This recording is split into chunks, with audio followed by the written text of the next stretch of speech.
today, all across the country in abattoirs, we're allowing vile practices that would turn the stomach of any decent person, all in the name of religious exemption. No bolt to the brain, no stunning, no anaesthetic, a blade, a deep crushing cut across the throat. The animal does not die instantly. It thrashes, it gasps, it panics. It feels everything. That's a minute of pure agony while the blood pours from its body. No sedation, no stunning, just raw terror and suffocation.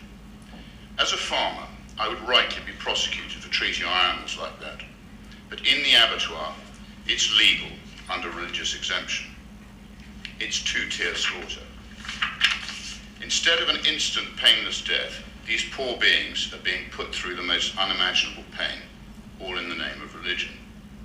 This isn't farming, it's torture. And the British people have no idea that this is happening. Because supermarkets don't label it, restaurants don't mention it, and schools don't highlight it. And politicians in these buildings are too terrified to mention it, out of fear of upsetting the religious minorities. I'm afraid I don't care. It's about animal welfare. Millions of Brits are eating halal meat against their will and without their knowledge, due to our deceitful labelling system. The two-tier regulatory arbitrage between our abattoirs and halal slaughterhouses means that there are economic factors fostering more widespread adoption of the cheaper option. That means halal meat is seeping into the food chain, and the consumer is unwittingly eating it. I will give way. Is the same position for kosher meat? Does he adopt the same position? I do. I cover that at the end of my speech. Thank you for your intervention. We're all eating halal meat without knowing it. You are all eating halal meat without knowing it. I find that morally repugnant. We should ban non-stun slaughter, we should ban halal slaughter, and we should ban kosher slaughter. I will give way. Thank the Honourable Member for giving way. Would he just clarify, just for my understanding, when he says, what does he propose in terms of those 88% of halal meat is actually pre-stunned? So given that, is he just after pre-stunned meat? Is that the crux of his argument?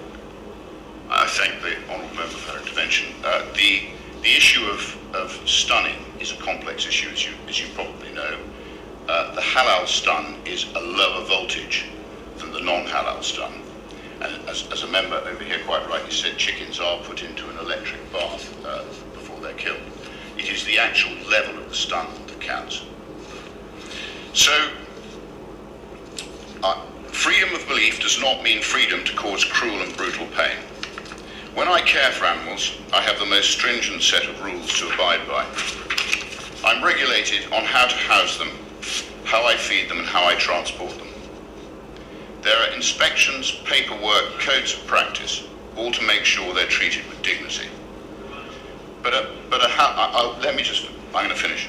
But a halal abattoir can brutally butcher an animal alive, and all is fine. Where is the fairness in that? Where is the humanity in that? This is not a fringe issue. In 2024, an estimated 214.6 million animals were slaughtered for halal meat. 27 million entirely non-stun, the remainder with some form of weak and ineffectual attempt to ease the animal's pain, often causing just an epileptic fit. It is state-endorsed butchery. We talk so much about being a nation of animal lovers in this place. Well, it's time to prove it. Ban non-stun slaughter, along with any fig leaf of reduced stun slaughter, which simply accentuates the suffering.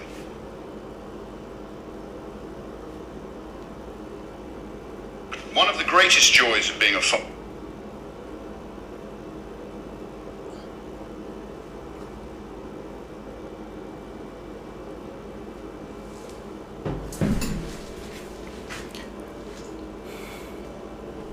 Yep, there is a call to ban food that is made through halal slaughter methods. In Britain, one of the people within the parliamentaries and politics and politicians, they are now putting it forward. Of course, they were also questioned and people were trying to but favors them pay their religion. And so I thought it was quite an interesting topic, or it was an interesting one. The other time I remember there was a subject matter about halal food in South Africa being satanic and all that, and I mentioned its issues of regulation, and I thought, hey, this makes it quite an interesting one for us to go into that topic, being it that it was here being said to be satanic. Now, how should we think concerning things like this? It's definitely important to know why halal food. That's the question. Why halal food? Why is it that it's not just local regulatory bodies that actually just look over those things, and not halal food being the one that puts their stamp on what should be consumed by the people? Being it that halal is an Islamic method. South Africa is not an Islamic country. So why are we eating?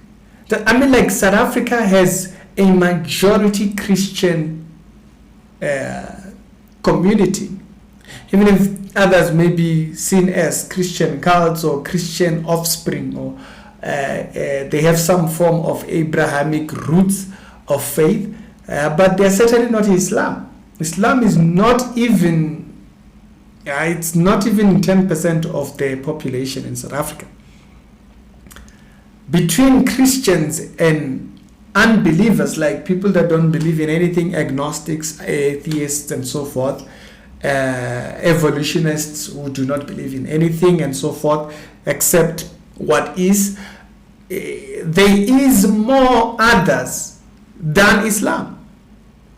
So why is it that it's not just scientific organizations that do that? It had to be a particular regulated body, particularly halal. Why? What happened there? Maybe someone can explain it. Why did it have to be that? Being it, okay? If it's for religious exclusion, yeah, it's religious exclusion for you. I'm not a Muslim. I'm not a Muslim. Now, y'all can slaughter your, like, it's like people who are organic. I look at halal food as organic food, right? Organic food people that eat organic food tend to have this thing of wanting to push it towards all food being organic. And the rest of us just don't care. Okay? The rest of us just don't care. And so in our country, we tend to have a balance. In other countries, it's worse, like America, UK. You have people that really push this idea of all food being organic. They push it like a religion. Okay, that every system must be like this or else, you know. So it's this one here, particularly this one here, I find it quite an interesting conversation, because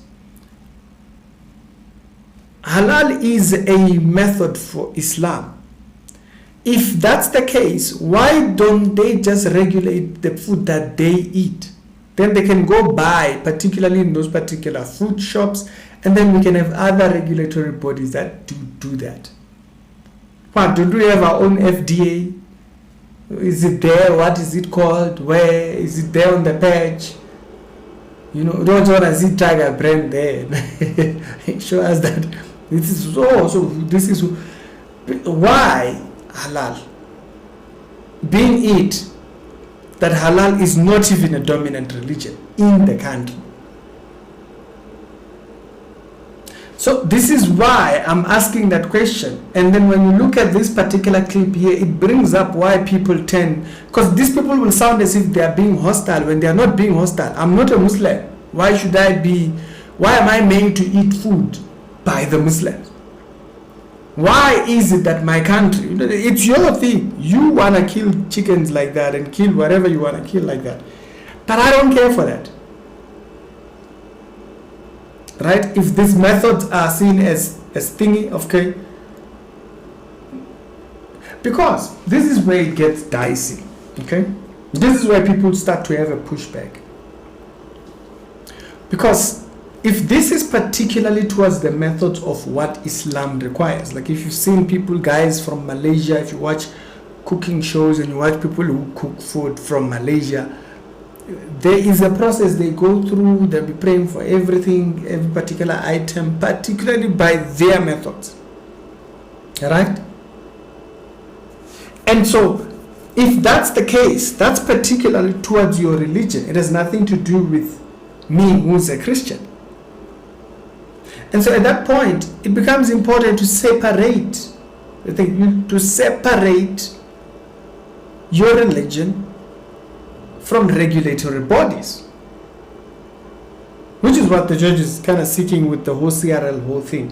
I thought that was an interesting one. Y'all tell me your thoughts down in the comment section. Why halal?